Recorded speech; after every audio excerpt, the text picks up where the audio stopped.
talks about slavery in 1 Corinthians 7 in the context of instruction about using the situation that you're in for God's purposes.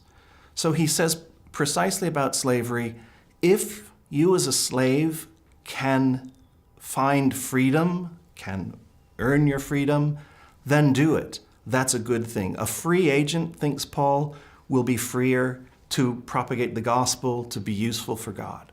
So having freedom is a wonderful thing.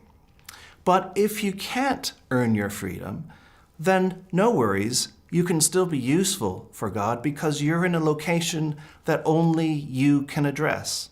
God can still use you even in a desperate situation.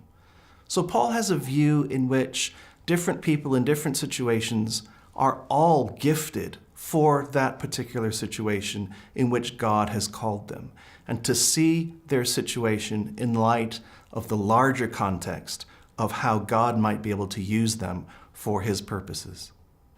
For us today, we might want to ask, did Paul advocate the abolition of slavery?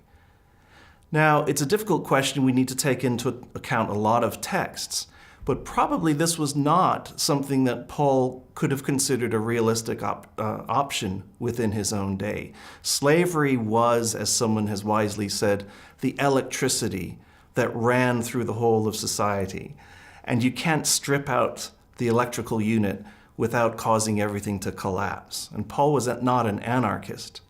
Nonetheless, Paul leaves within his letters theological discourse which ensures that new ideas, new attitudes will be fostered within Christian communities and hopefully within societies, to the extent that he would be fully on board with the abolitionist movement of the 18th century, 19th century.